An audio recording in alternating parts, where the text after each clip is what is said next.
All right. Now we move on to the live performances. First up is SHARMARKE DUBOW, who in October was able to vote for the first time in an election as a Canadian citizen and was able to vote for himself. At least I presume you did. Evidently many other people did because he's now a new Victoria City Councillor.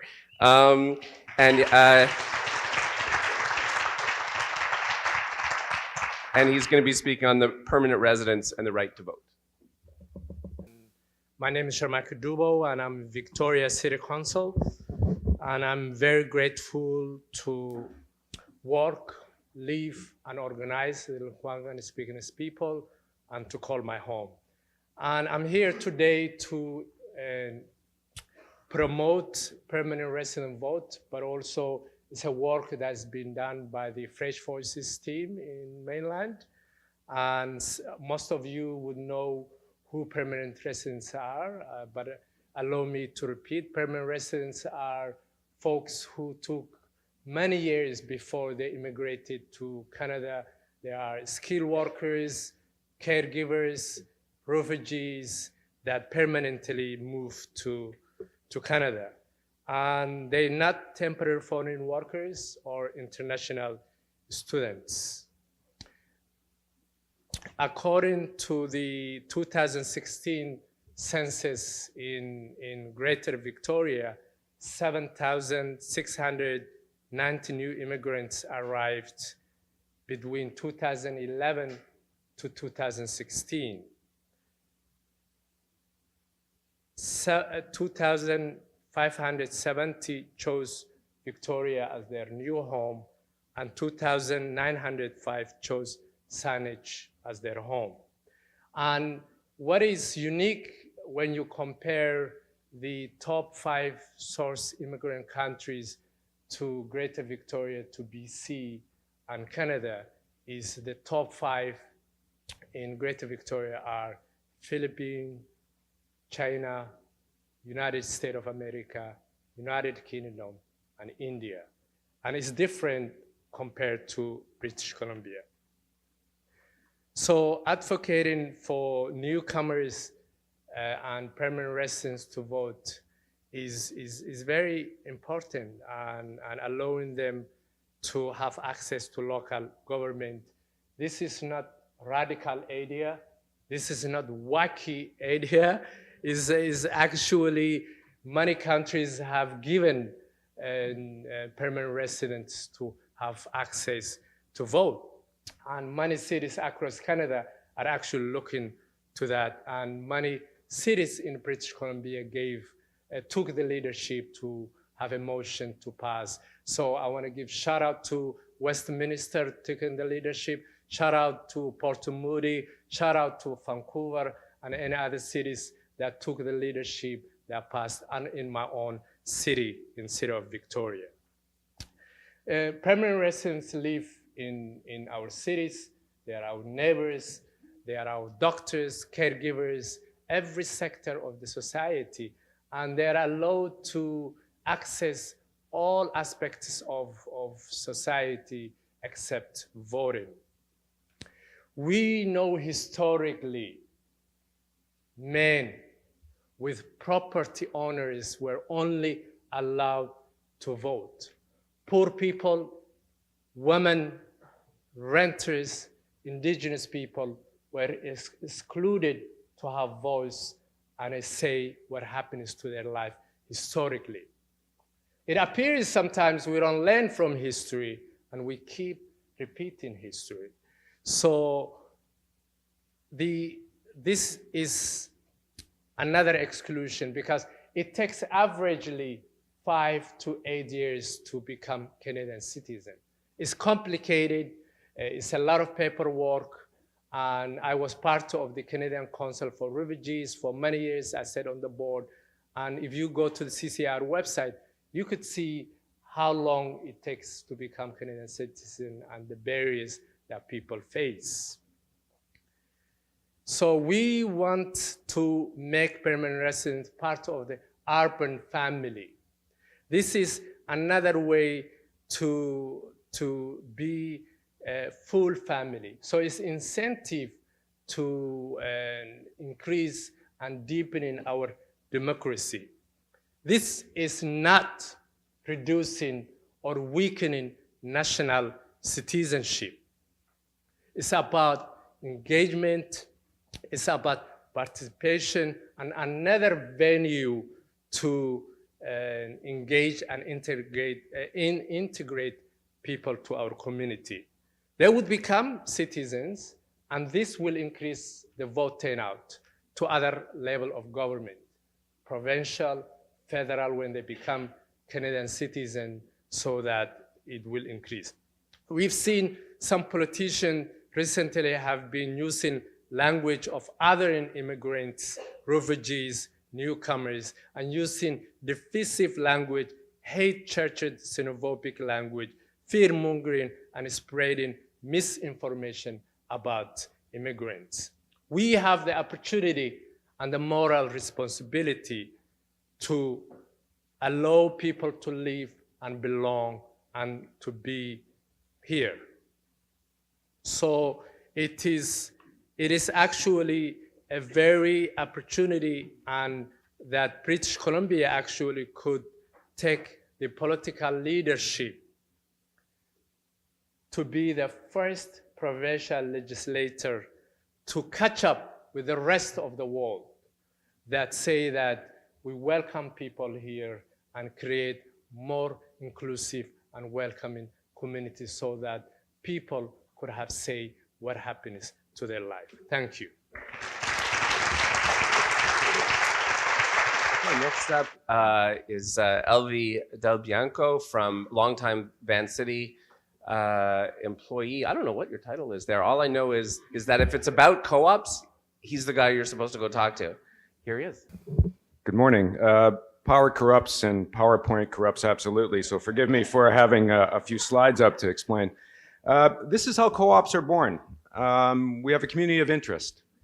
Maybe it's geographic, maybe it's demographic, maybe it's neither or both, maybe it's online, but this group of people has a common need for a good, a service, some infrastructure, employment opportunity, and they put a legal entity around their community, and they become an enterprise competing in the market to generate shared social economic value for their members.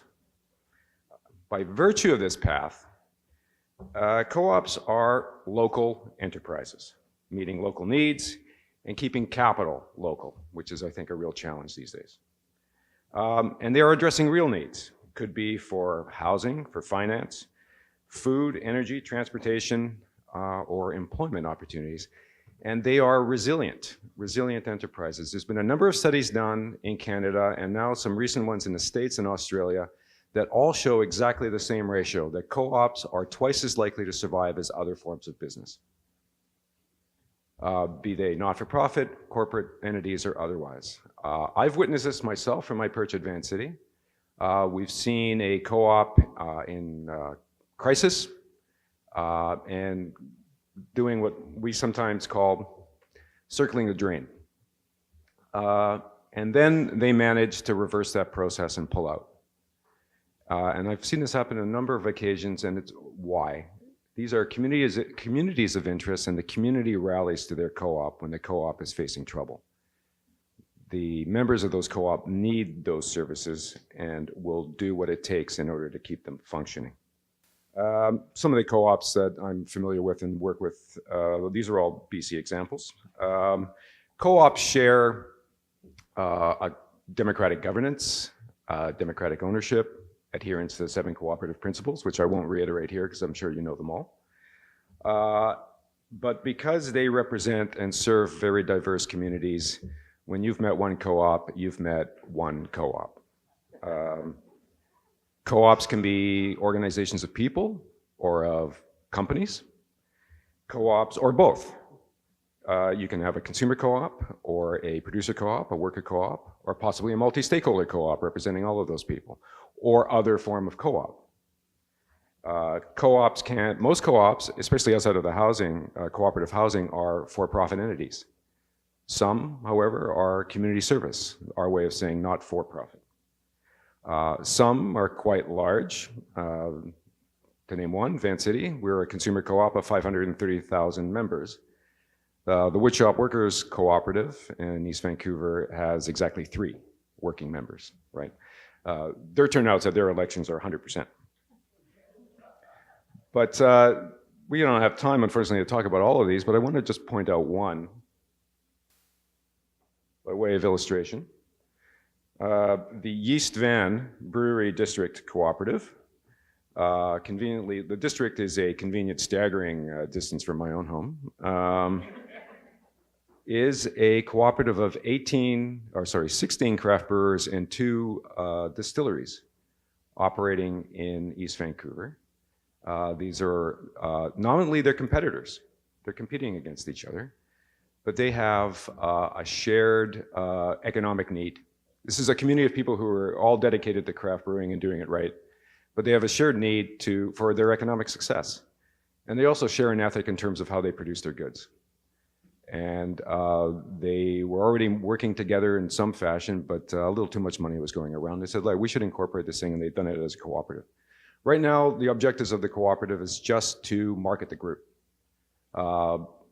Together, they're more likely, working together in this way, they're more likely to succeed. All of them are more likely to succeed. But what does the future possibly hold for this group? The joint acquisition of inputs, shared administrative staff, shared production lines like canning equipment for their beer, which can be a very expensive proposition. So this is just but one example, and one opportunity that we're seeing a lot lately is of small companies, and British Columbia is a economy primarily of small and medium-sized enterprises, of small enterprises getting together in this fashion in order to be able to ensure the success of the entire group. But there's other opportunities too. Worker co-op succession of existing businesses. We've heard about the so-called silver tsunami, if I can say that. The wave of baby boomers that are facing retirement in the next few years that may not have someone, the business might be too small to sell to someone, or don't have a child to gift the business to, or have a child and don't want to gift it to that child. Under certain circumstances, we can turn that into a cooperative and save those jobs and save that economic viability of those communities. But there's lots of other opportunities. We know that ride-hailing is coming to British Columbia, and legislation is going to be introduced later this year. Some of us have some concerns about that, especially the way drivers are treated in those circumstances, right? Cooperative ride-hailing. This is being explored currently. If you're free, April 15th at 312 Main Street in Vancouver, we'll be holding a community forum to explore exactly that possibility and to assure that those resources continue to stay in our community. But I want to conclude with just a few questions for you, because it can be challenging to create a co-op. Co-ops generally coming to some consensus, that community getting to defining exactly how they're going to serve their social economic needs can often require a long runway, and sometimes it's got potholes. It takes a community to create a community like this, and co-ops are looking to you for support. So I pose this to you. Can you recognize a cooperative opportunity if it shows up in your community? Is your local post-secondary institution teaching the cooperative model? My guess is probably not. 1 billion people on this planet belong to a cooperative. Cooperatives employ 250 million people internationally, and for the most part, it's not taught at our business schools. If you can tell me why, I'd be happy to talk to you. Can you encourage your local institution to consider doing that? And what can you do to support directly? We have a co-op business boot camp happening in Vancouver in a couple of weeks. I have people coming from Vancouver Island. I have people coming from Caslow and Creston, and they're all looking for some support to get down to Vancouver so they can get the skills necessary to form their co-op and contribute to their communities. Thank you very much. Who is an electrician and a leader in the IBEW and president of the BC Tradeswomen's Society, and she's going to be talking about the untapped strength of women and the trades. I'm going to talk to you about women in trades and how that relates to municipalities and school districts. I only have 10 minutes to give you a whole world of information. So just so you don't miss it in case you kind of tune out, I'm going to start by telling you the 3 most important points, and I'll end by telling you the 3 most important points. Number 1, we need your help. Number 2, we need your help. And number 3, we need your help. To explain how and why we need your help, I'll start by telling you a little bit about my journey as a tradesperson. I changed careers late in life. I was working as a behavior consultant and I burnt out and needed a change. I became an electrician and I loved my job. I still literally get a rush from the simplest electrical task, which is installing lights. When I put in a light at home or something now and I flip the switch, I'm still like, yes! They're great jobs, great careers. What I didn't love about becoming an electrician and what I didn't expect was the extra barriers that women in trades face. My first entry to the trades was a pre-apprenticeship program at BCIT. Sure, there were comments from the male students and even some from the male instructors, but I did expect some of that kind of low-level harassment, and I was older and had thick skin, and so it didn't really bother me too much. And then we graduated. As I said, I changed careers later in life. So I had a solid work history, great references. I was one of the top in my class, and yet every single guy in my class got a job before I did. Even the 18-year-old who didn't really want to be there, but his parents made him take electrical, who had lost his license from a DUI, even he got a job before I did. Luckily, eventually I got on with my union, and my union happens to use a dispatch system that doesn't discriminate. I did well in electrical. I became a foreman as soon as I got my ticket. Unfortunately, a few years after becoming a foreman, I started getting migraines. Because I'm a woman, I learned to work through the pain of the migraines. What I didn't learn to work through was the vomiting that comes with the migraines.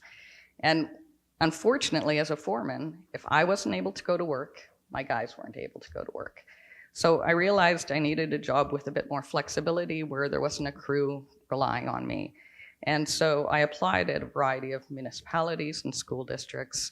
After a lot of pushing, I eventually got on with the Langley School District. And it was there that I faced the worst gender discrimination of my career. While working for the school district, the Canada Building Trades reached out to me and asked me to become an advocate for women in trades. And so I stepped forward and I started learning a lot more about women in trades. Did you know that across Canada, there's only about 4% women working in the trades? So for every 100 guys, there's only 4 women who get access to these great careers. I know what you're thinking, or some of you are thinking, well, really, Lisa, maybe only 4 out of 100 women want to do this work. And to start with, when I entered my career as an electrician, I believed those stereotypes. I thought, well, you know, I'm different than most women. And then I got sent to Women Build Nations Conference, which is the largest gathering of tradeswomen in the world. And I met 1,200 tradeswomen. And almost every woman that I spoke to loved their job as much as I did. And I started realizing that it wasn't women keeping themselves from these jobs. It was barriers and discrimination keeping them from these jobs. We created a Facebook group for BC Women in Trades, and I was shocked as the stories started rolling in.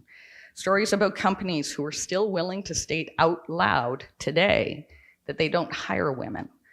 Stories about women who were told, sorry, we did hire a woman once, but she wouldn't go up a 12-foot ladder, so we don't hire women anymore.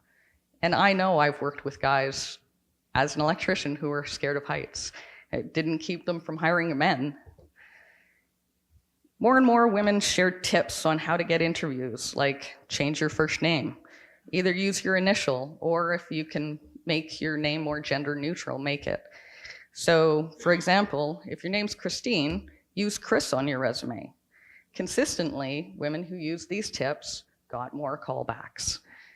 And some, fortunately, led to jobs.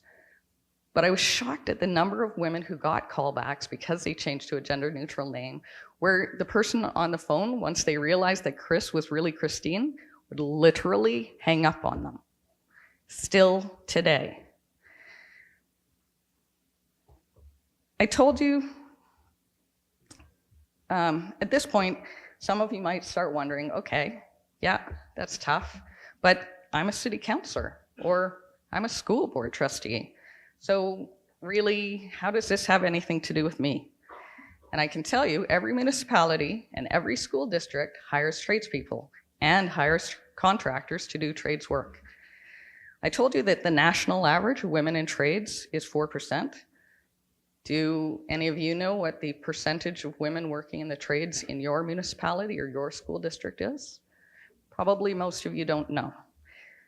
I'm an electrical union rep for some cities, so I have easy access to information. I know that when I started working for the city of Vancouver, they had 2% women working in the trades. I thought 4% was pathetic. 2% is ridiculous. But what I started to realize when I started looking at other cities and other school districts is 2% was actually fairly high.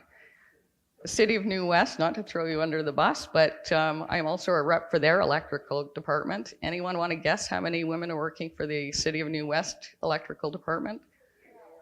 0. And 0 is a common number in municipalities and school districts.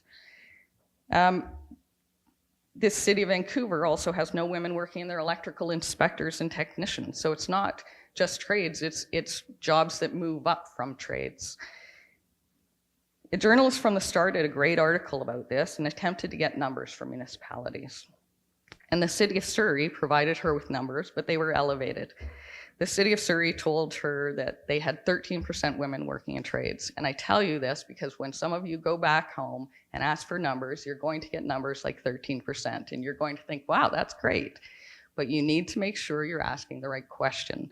The city of Surrey does have 13% women working in their in their trades department. But what do you think most of those women do? Clerical, exactly. So we're not talking about how many women, what percentage of women are working in that department. We want to know how many women are working on the tools. How many women are working with the trades. Municipal and school district jobs should actually have fewer barriers for women. It's public money. It shouldn't be controlled by discrimination and bias that can be prevalent in private companies. These jobs have regular hours. Katrina Chen talked to you about daycare yesterday, and many of you might not know that construction hours often start very early. So daycare can be an extra barrier for women getting into construction. But with municipal jobs and school district jobs, that's not an extra barrier. So we should actually be seeing a higher percentage of women in these jobs. But it's not all gloom and doom. I'd like to talk to you quickly about the city of Vancouver because I've been given notice.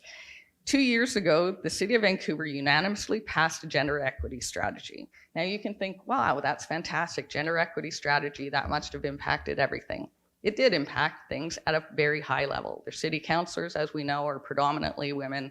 Some of the high hiring that they did was women, but it didn't impact women in the trades at all.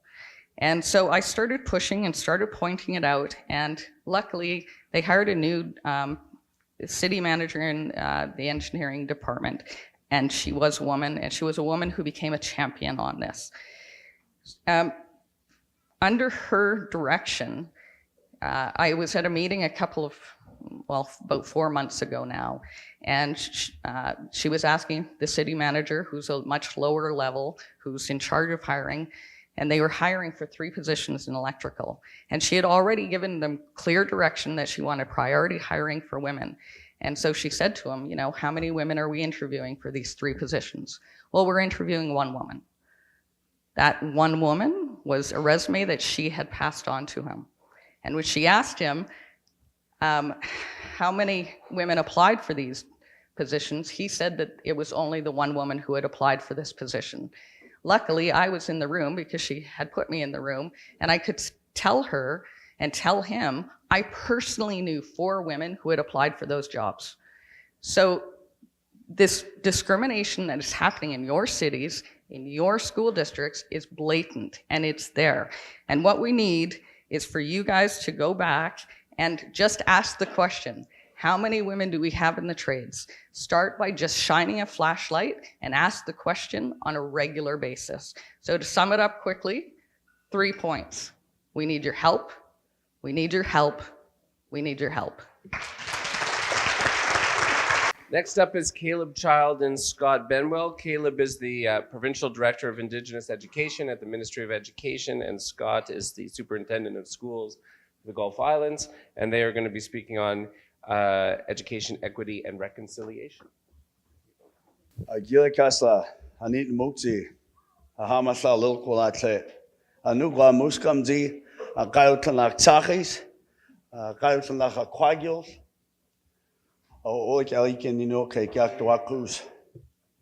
friends and relatives, hetman gayutli, yukwas negedzi, tlu mukyo kwilau.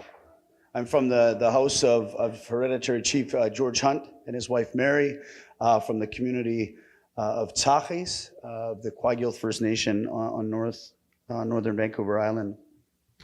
Gila Kasla Stolo, Dlu Stehelis, La Kus Hilka Gyakanu, La Kus Awina Gwese Kwatnala. My name is KALEB Child, and my Kwakwala name is Muskamzi. I'm from the Kwagil community, as stated, and I'm currently Provincial Director for Indigenous Education at the Ministry of Education, and it is an honor to be here alongside my friend and colleague, Dr. Scott BENWELL. As well, we are grateful to Rhiannon Bennett and our colleagues here at the Columbia Institute for having this opportunity and being invited to share our work and the collective momentum that is represented through this work today. It really is our prerogative to represent directions in Indigenous education, but in education in its entirety, and to our collective commitments of equity, responsibility, and reconciliation, and to the higher ground that we are all here to recognize. Firstly, it is important to recognize that the reality for all of us as Canadians and as British Columbians, as leaders, as educators, we are currently being challenged to reconcile a relationship with Indigenous peoples, but ultimately to reconcile a relationship within ourselves. You see, I come from a story that is both Kwagilth on my father's side and settler ancestry on my mother's, and of an extended family and community that we were always taught to be proud of. I have had the privilege of having so many teachers and family members that have set a path for me, my family, through cultural education and to extensive connections through community. However, because of where I lived, I had friends in high school that couldn't come to my house because I lived on a reserve. I've had grandparents, aunts, uncles, generations, as you know, forcibly attended places like St. Michael's Indian Residential School, or who went to prison for singing, speaking, dancing the language and the laws of our people. I live a reality every day, a reality check, alongside my partner, Yakawilas, Corinne Child, whose school experience and life experience is far different than mine because I carry the unspoken privilege of a white man's face. Contrary to hers, in being followed around the grocery store, the racialized narratives of the doctor's office, the dentist's office, and experiencing a lifetime of low expectations, or the comments and racialized experiences granted to her as a visibly Indigenous woman. In fact, despite her professional role as a consultant, numerous post-secondary degrees, years as an elected councillor, years as the elected chief of our nation, this reality continues to remind us and inspire us of the work that we have to do as a society, as parents of 3 daughters who are our reason for living, and as educators on behalf of the education system, on behalf of all students. This journey of equity began for us in School District 85 in traditional Kwakiwak territory. and has been inspired by so many leaders and transformers in First Nations communities across this province and across many districts, who continue to remind us of our collective responsibility in this work. And as both Scott and I have worked together for almost a decade now, our vision for leadership is represented specifically in both the voices of Indigenous communities and the voices of non-Indigenous peoples. We see it as both a personal and professional journey to this responsibility and the vital role of education to make a difference for communities. The equity and action approach that we're going to present a little bit later today is founded as a direct response to evidence that indicates the need to re-examine our assumptions, our practices held for Indigenous learners in public education. With this intentional focus on student achievement, we have undertaken a multi-year approach to develop, pilot, and implement what we call the equity scan for use by school districts to identify barriers, challenges, and systemic racism realities that Indigenous learners experience today. It's a practical, systemic, and action-oriented approach to taking further responsibility for the historic inequities in education. Through this collaborative approach with educational partners, connections to both national and international jurisdictions doing similar work, we have designed this for districts, for schools, and for classrooms to address the opportunity gaps that are currently in place. Equity Scan and gatherings like today are really opportunities about truth-telling. They're about talking about the dark corners of our system. They're about making space for the elephants in the room. And it's ultimately about taking that greater responsibility for the experience of learners in the system. And in closing, as I share this time with my colleague, it's been an absolute privilege to walk alongside districts to witness the courageous work going on. And thank you for this opportunity, ensuring that we engage equity of opportunity for all learners. Gila Kasla. Good morning, my name is Scott Benwell. It's my pleasure to be here to share this moment with you. I was born and raised in suburban Victoria. I was a Mount Doug Ram, and then I crossed the street and became a UVic Viking. Growing up in Victoria worked for me, my friends, and my family. It was comfortable, it was easy, and it was loving. I didn't need to think about my race in relation to what opportunities I would have, how I would be received in education, and how I would be received in healthcare in my community. Why is that important? Why do I open that way? Because today, while I may aspire to practices, I may aspire to an identity of being progressive, I'm reminded that I'm still white and I'm still male. And therefore, I am learning each and every day to connect with and be an effective educator. It's a learning experience each and every day. I'm a superintendent of schools, and communities are watching my actions. They're watching my messages, and they're watching my behavior. What is it I'm leading?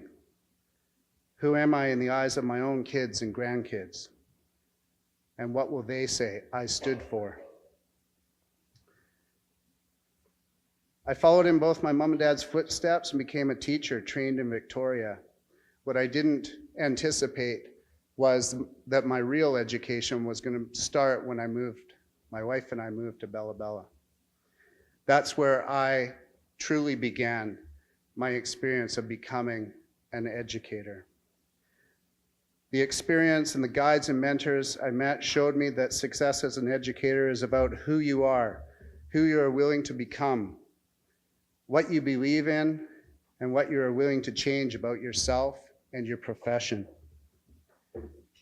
Through my career, I've had to learn to call on the group to take responsibility for the results of what we do and to challenge popular narratives and excuses that attempt to explain away the fact that public education in British Columbia experiences a dramatic and unacceptable achievement gap between Indigenous and non-Indigenous students. Gaps and excuses are not a strong position for a profession to hold. Many in education are uncomfortable when I make statements like that. That's okay. It's often the discomfort that starts a journey of change. KALEB talked about the equity scan. Equity scan asks, what if? What if we took deep responsibility for policy and governance? What if we created learning environments that work for all students? What if all of our teaching and experience was experienced as empowering and rich with high expectations for success? These are the questions that we hope to canvass with you this afternoon in our session.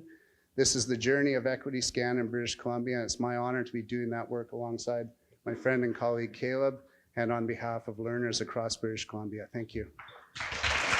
And last but not least is ANITA ANSARI, who is an engineer by day, but now a newly elected trustee in New Westminster. And she's going to be picking up on Suzanne's presentation from this morning and talking about free menstrual products in school. Hello, everyone.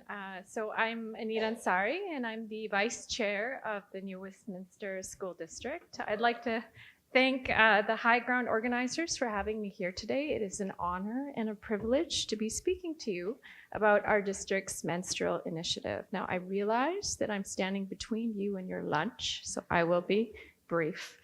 Let me first tell you a story. About 19 years ago, I was a co-op student working in a BC paper mill. That winter was unseasonably cold, and I had a small little Nissan Micra that I used to drive to work. Every morning, I'd get into my car, and it was freezing. I would see my breath in the air in front of me, and I would rub my hands, and I'd sit in the car and turn it on to warm it up. And I'd wait what felt like an eternity. I'm sure it was only 5 minutes while the engine heated up enough so I could drive without the car stalling out. On the really cold mornings, it took even longer, and sometimes I just impatiently start the car. It would stall out, and I remember just resting my head on the steering wheel in frustration and starting over. Meanwhile, there was this colleague of mine who worked at the mill, who had a nicer, newer car parked in his heated garage, and he always made it to work before me. And our supervisor often wondered why I was so frazzled in the mornings, while that guy got there before me in a great mood. This is a story of inequity. If I have a car that takes forever to heat up, that sometimes stalls out on the way to work, and I'm compared against individuals who don't face the same barriers on the way to work, I fall short. I miss out on those crucial conversations at the start of the workday. Now imagine if I had to take on similar barriers, not as an adult, but as a child, and not on my way to work, but on my way to learn, in an environment which didn't acknowledge my body's basic functions. Our district, SD40, was approached by Dr. Selena Tribe, a professor at Douglas College, to talk about this inequity. Specifically, she asked us if we would consider putting menstrual supplies in girls' washrooms for free. She asked us to think about why our boys' bathrooms had urinals, but we didn't provide the supplies to deal with the natural biological functions of menstruation in our other bathrooms. And she cited the costs of supplying these products. And I remember thinking, why is it normal for urinals to be installed and paid for, but tampons and pads to be seen as an extra? Now I know that menstrual products for unexpected emergencies are something that most districts have. Even within our schools, there's an ad hoc system in place.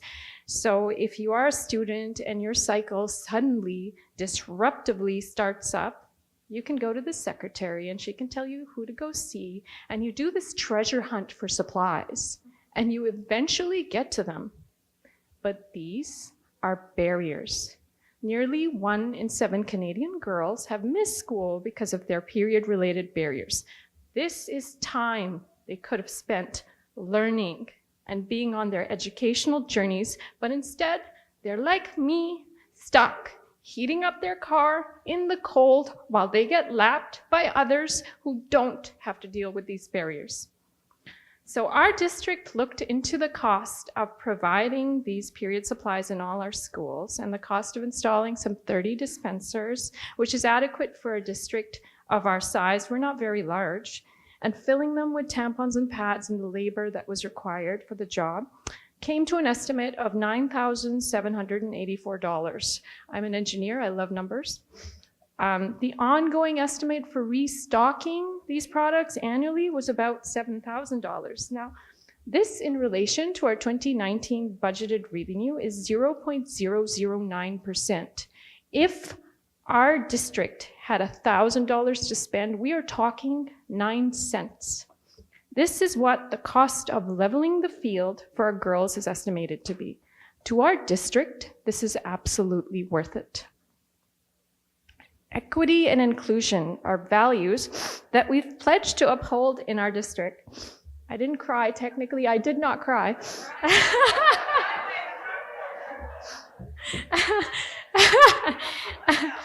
Equity and inclusion are values that we have pledged to uphold in our district. This initiative allows us to create an environment in service of those values.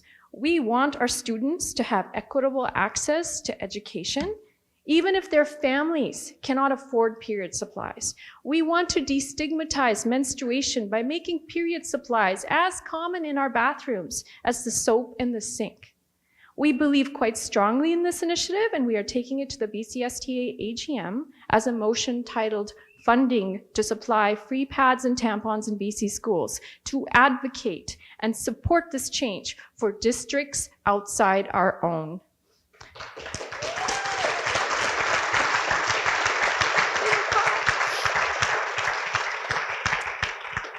Now, I am grateful that this initiative came up to our board when it did, as our city elected 6 women and 1 man to our school board last year.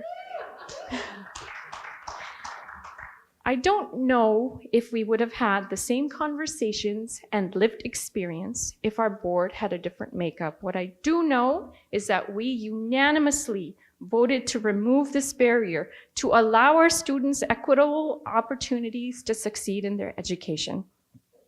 When it comes to equity and inclusion, I realize there's a lot of work to do, but leveling the field starts a small step at a time. This is one small, easy step that lets our students know, regardless of their biology, that in our schools, they are respected, supported, and important to us. Thank you.